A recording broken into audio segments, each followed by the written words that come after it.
Good evening. My name is Professor Joni Hannigan. I'm an adjunct professor in the Online and Professional Studies Division at California Baptist University. I'll be teaching a class for you this 8-week term.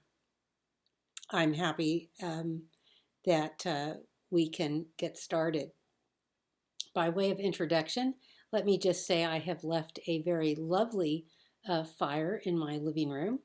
The embers are just dying down.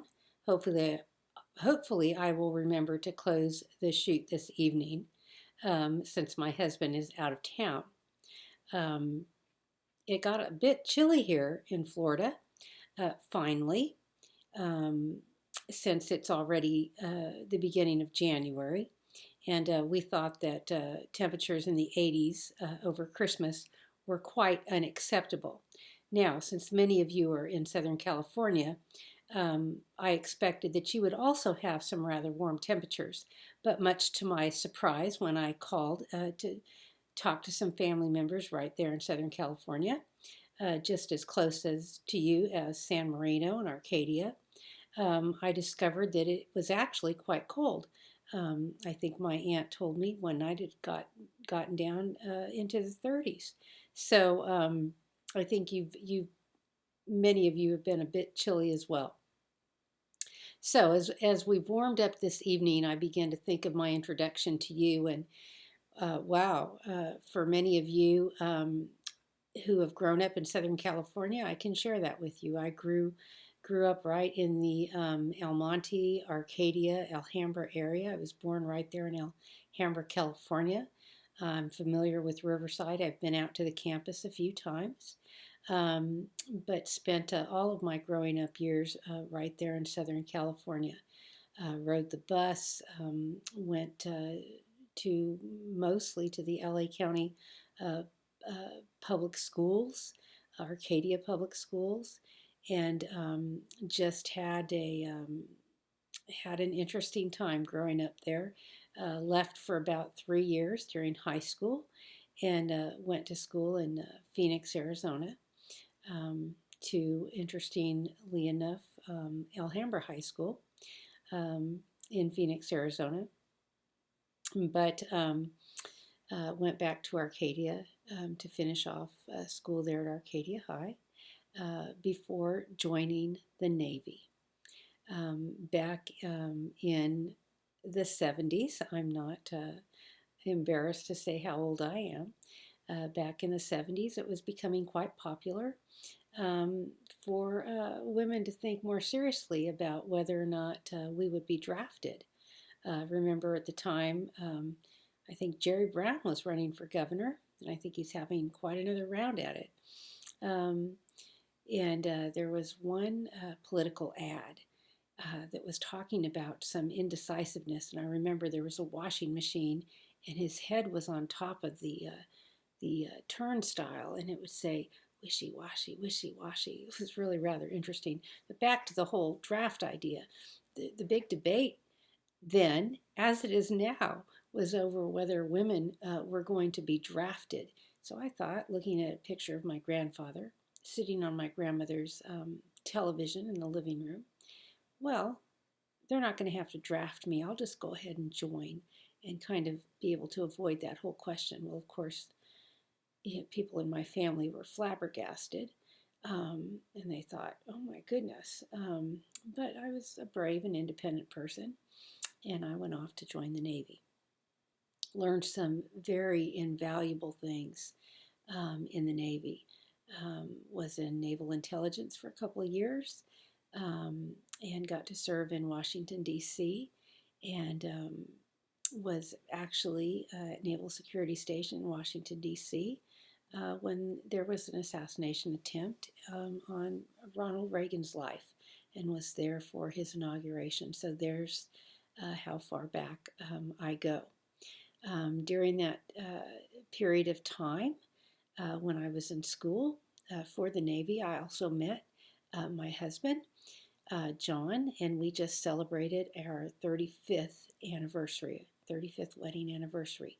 So he was Army. I was Navy, and we met on an Air Force base in San Angelo, Texas. We have two lovely children, a son, Jonathan, and a daughter, Belinda. Our son is actually the youngest, but I'll talk about him a little bit first. He has been married 10 years and is a very successful businessman and has four children, 9, 7, 3, and 1. That's Joey, Maddie, Ella, and Charlotte. And our daughter, who has been married almost a year now, is expecting twins.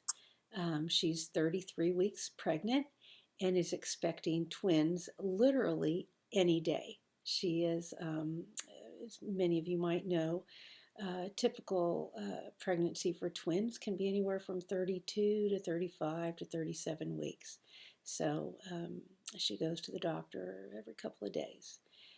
She's expecting a boy and a girl. They'll be Clark and Claire. Those are the highlights of my life. As far as my education after the Navy,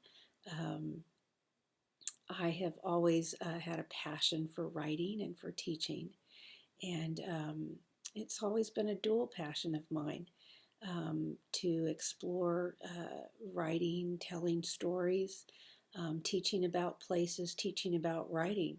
So I went to school to be a teacher. First, I studied social studies, thought I would teach that, and then I decided to switch over into English and journalism. So I've taught quite a bit of journalism and high school English, literature, British Lit and American Lit, and composition, just about everything I can teach in the English and communications and public relations spectrum. And also at the university level have taught in several different of those areas.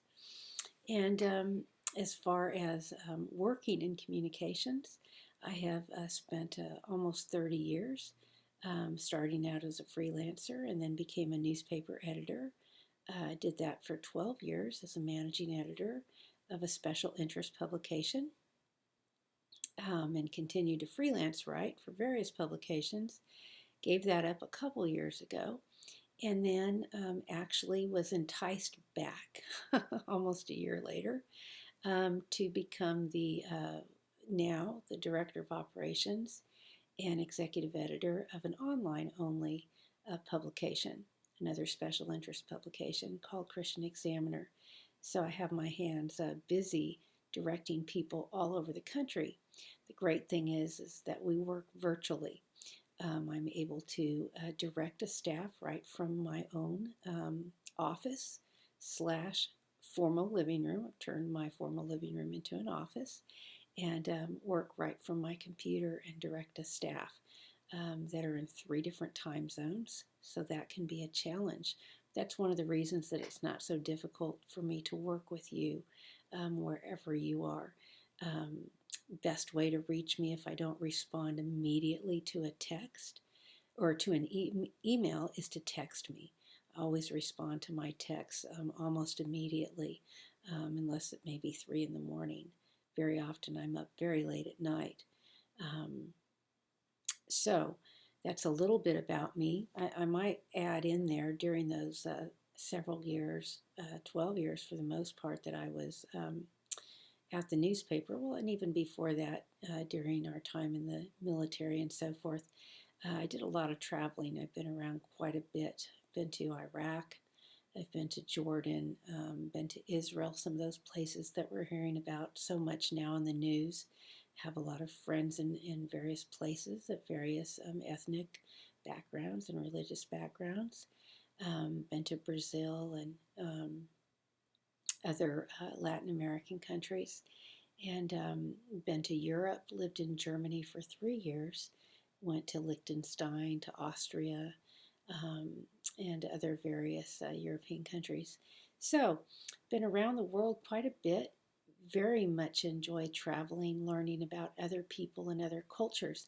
I think this will come in it comes in handy whether you're a writer, a researcher, whether you're looking at writing a speech or doing research for a paper, putting together a presentation, a sales pitch, whatever your passion may be. I'm hoping to hear a lot more about you and what drives you. It's very simple once you get to know me. What drives me is excellence. I want to help you be the best that you can be. Give the best speeches that you can give. And I'll give another, hopefully keep it short, introduction to our first few chapters in another video. But I want to be able to help you in any way that I can. That's what that's what I'm motivated by. And this shouldn't be an afterthought. It's not.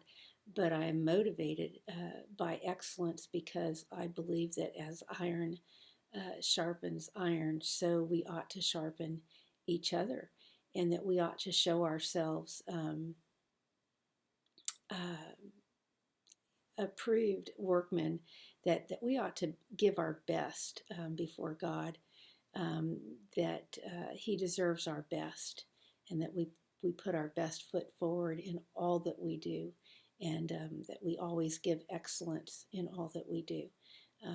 God is a big part of my life, both personally and within my family, and corporately in how I express my worship through my church. And so I hope that you share that same view, and I'll pray for you. Any requests that you have, please bring them to me, and let me share them with you.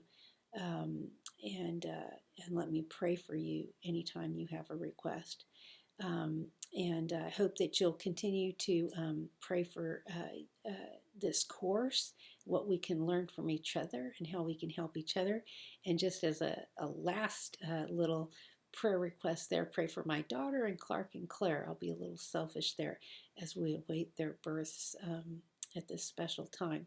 So, signing off now and getting ready to do that next video.